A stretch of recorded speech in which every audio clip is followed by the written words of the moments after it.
Learn the most empowering hiring techniques. Land the most desirable talent. Launch your company towards massive success. This is the Higher Power Radio Show with your host, Rick Girard. All right, Kim is a sharp, seasoned marketing director at a scaling company. She's built teams before and she knows what great looks like.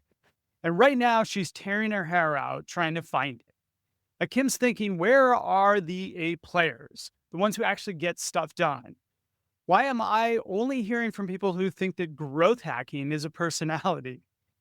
Now, she vents to her colleague who tells her, hey, well, maybe your job post isn't saying anything worth responding to.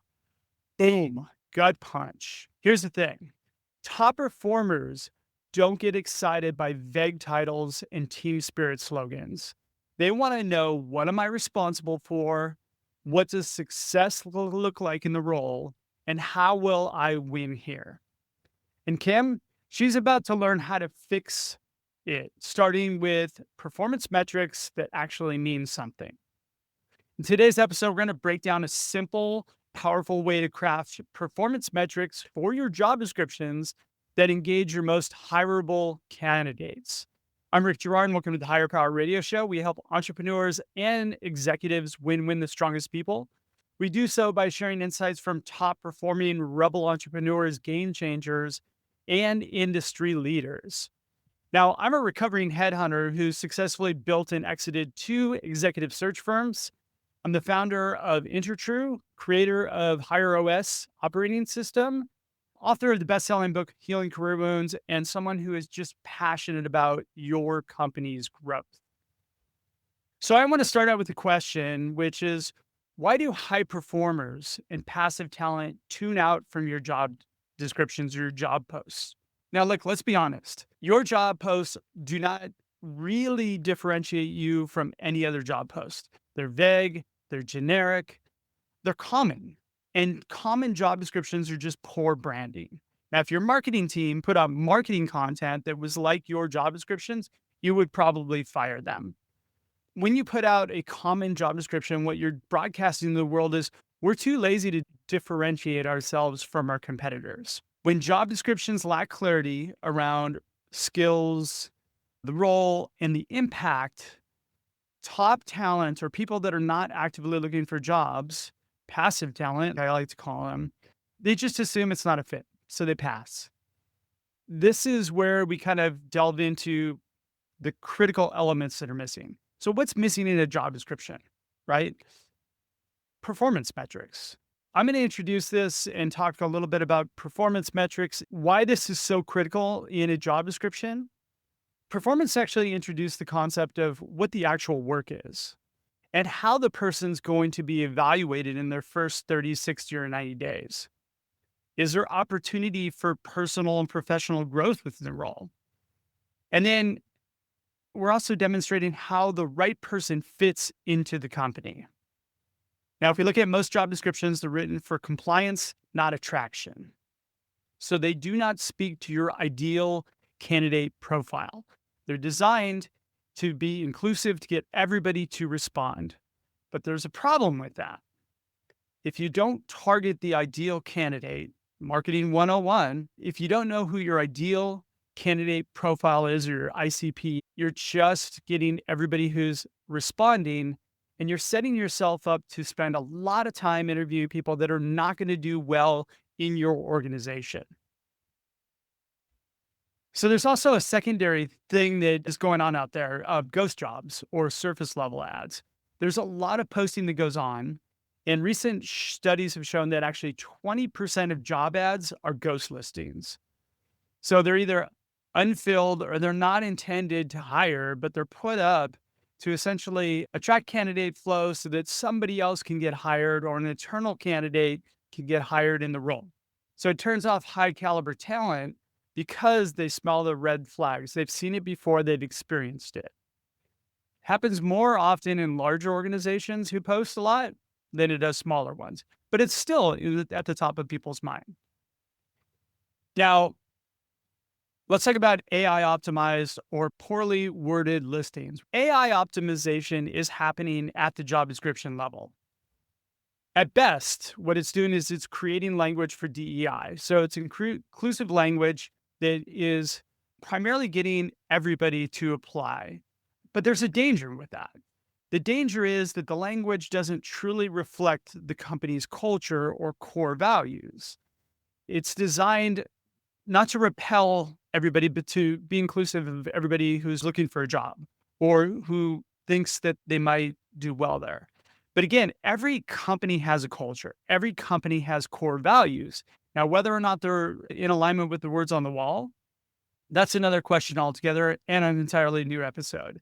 However, if you create the language in and around the core values, you're not setting people up for failure. You're setting people up to succeed. Job descriptions should not be written to be all inclusive to everybody. They should be written so that the right people lean in and the people who don't bow out. I'm going to say that again. Job descriptions should be written so the right people lean in. The people who are going to thrive in your company environment are going to lean in. And the people who are not going to thrive in your company environment are going to bow out. Let's talk about the job description generators that are out there. So what they focus in on is role-based customization. So they focus on basically the skills that may be necessary for the person to be ideal in the role. Perfect. So if you don't know how to create a job description from scratch, you can put in, we're looking for a growth marketer. And it will create kind of a framework based on what a growth marketer does, perfect as a starting point. It'll also help with keyword targeting, SEO optimization, and ATS optimization. Again, good if you're looking for a starting point. But the problem is we want to get the right people leaning in your company. Again, what it's doing is creating standard job descriptions that work really well for spray and pray.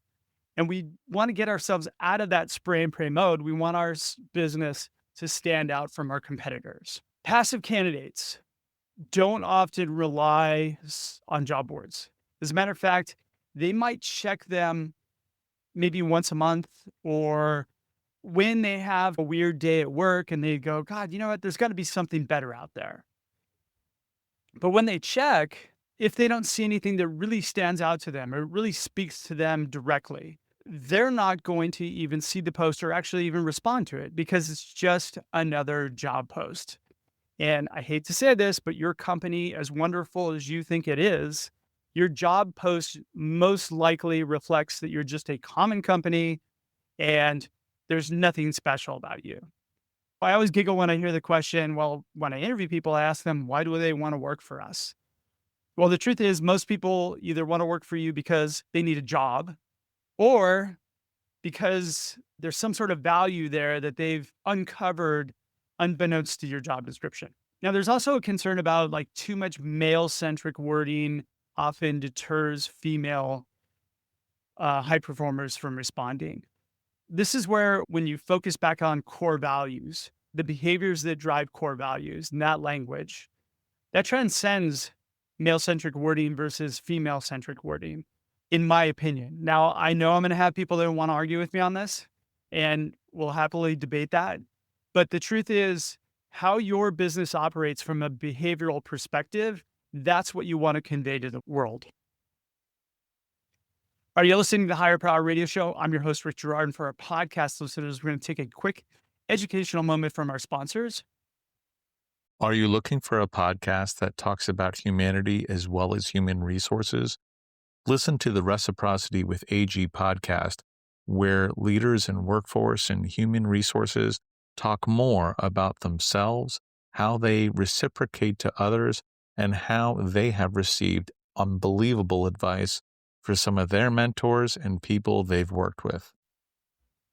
So we're talking about job descriptions and performance metrics, and we're going to talk about now how to best leverage building out job descriptions, but then leverage AI to build those job descriptions to attract the strongest people for your business. So I'm going to give a solution overview. We're going to talk about performance metrics in terms of 30, 60, and 90-day timeframes. Now, the benefits of performance metrics is one, it signals clarity and shared expectations to whoever joins this role. 99.999% of job descriptions out there do not have performance metrics built into their job descriptions. So automatically you're differentiating yourself out from all of your competition.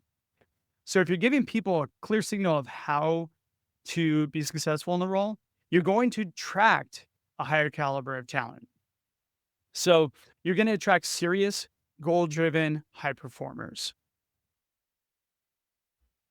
The other thing that performance metrics does is it signals an investment into your people's success from day one. It shows that you take things seriously in your business and you know how to win. High performers, they want to know they can win in your company and how to win there. So there's some, I'll link it in the show notes, but there's some really interesting data that we found on LinkedIn. Structured metrics improve onboarding effectiveness by the framework's actually seeing a 70% faster productivity, an 82% higher retention rate for candidates that are hired. Now, that's unbelievable. Again, if you are putting this out to the world and saying, hey, we understand what you're going to do in your first 90 days, that's such a strong onboarding that you can do with somebody that you're setting them up for success and they're going to stay longer. Because guess what? Nobody else is doing that. All right, so let's talk about a framework. So I'm going to run through a 5-step process for designing 30, 60, 90-day performance metrics. So I'm going to do the steps first. Step 1, define your core competencies and business outcomes. Step 2, break into phases. And when I say that, break down the 30, 60, and 90 days. I'm going to walk you through that. Step 3 is write the job description, then collaborate with the stakeholders. Step 4 is to use during the interview and onboarding process. This is your highly competitive advantage to having that. And step 5, I'm going to introduce a job description builder that we build through Interru and give you guys the opportunity to trial it. Let's start with defining your core competencies and business outcomes. Start with your org chart.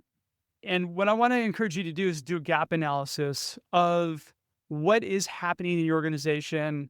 Oftentimes, you think you need X, and as you go through a gap analysis, you find out that maybe you don't need X because you can fill in the gap with somebody within the organization. But if you can understand that, hey, look at what skills, what work, and what outcomes are missing, now that gives us a really clear picture of how we can back into finding the right person and building out the performance metrics. So you're going to build essentially an architecture, a gap analysis around the competency that's missing or needs to be present in order for the work that's not getting done to get done.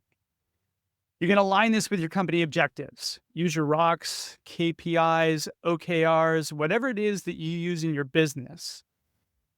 One objective, and you're going to do 3 to 5 key results.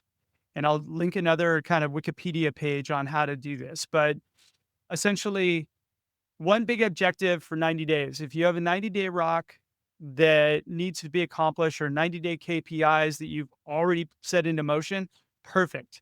Now we're just going to break these down. So let's go into step 2. We're going to break it into phases. Let's talk about 30, 60, 90 days. So 30 days. I like to sometimes break it down to 7, 15, and 30 within that 30-day process. Because if somebody's not going to work out, I want to know as quickly as possible. So in the first 7 days, can they accomplish something within your organization in the onboarding that makes you go, okay, look at it. They had a 7-day goal to do this. They did it in 3.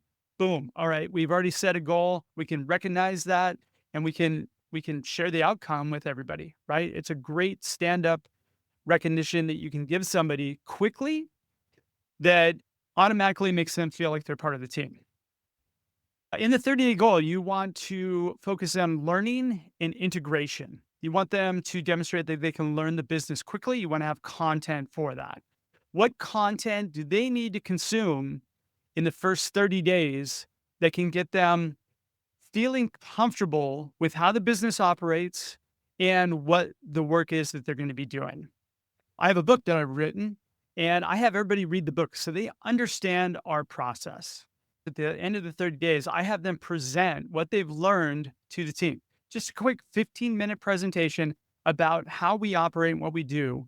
So it gives them an idea of our methodology so that they can actually feed it back to us.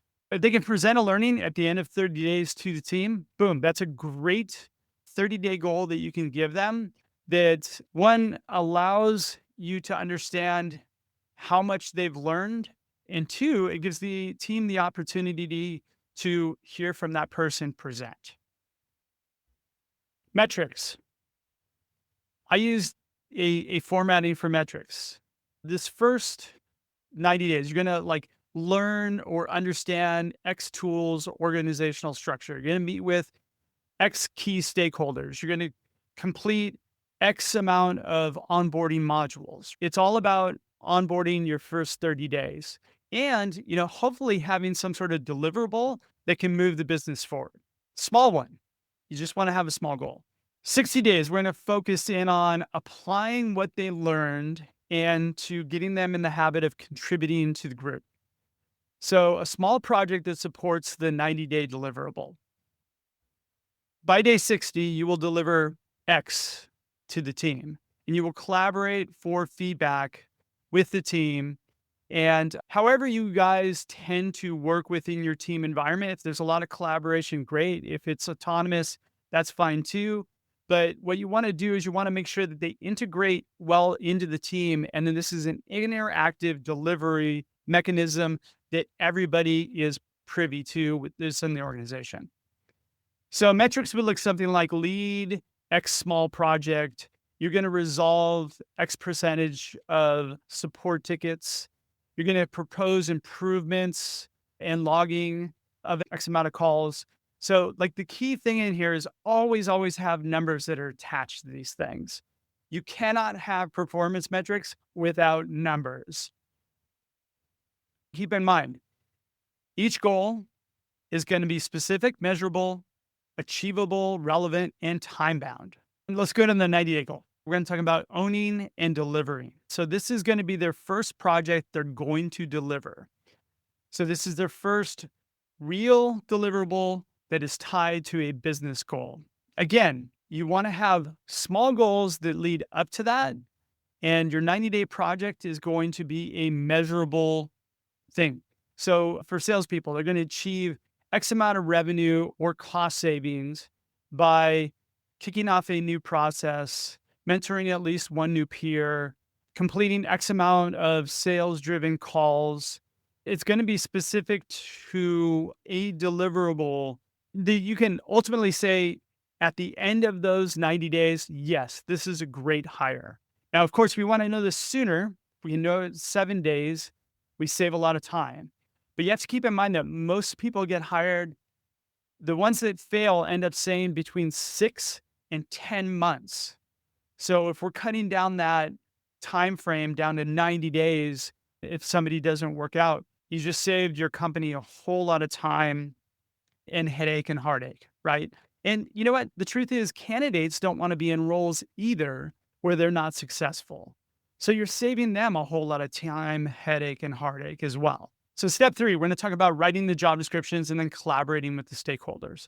So replace your generic statements. Like in this role, you're going to be responsible for XYZ PDQ with specific metrics. Now, we actually put these in the job description. In order for you to be successful in this role, these are your 30, 60, 90-day metrics that you're going to achieve. Lead first sprint by day 60, increase future output by 20% by day 90. Highlight what success looks like in the first 90 days. This is going to be the thing they're going to check off and go, look at, I'm 85 days in and I've already crushed my 90-day goals. What's next? Boom. Now you've already set the stage for them being successful. Great. So let's do our next 90-day goals. Accountability is the best leadership or management tool that you can ever possibly imagine. Holding accountable makes your job as manager so much easier.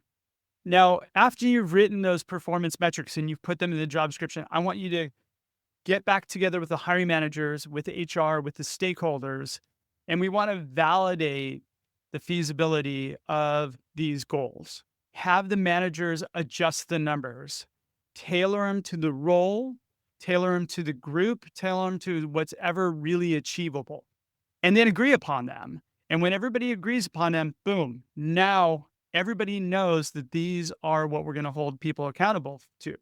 If they miss the goals, then your question is going to be, what's your corrective action? And if they cannot correct the goals, then you simply release them or graduate them to a better opportunity for them.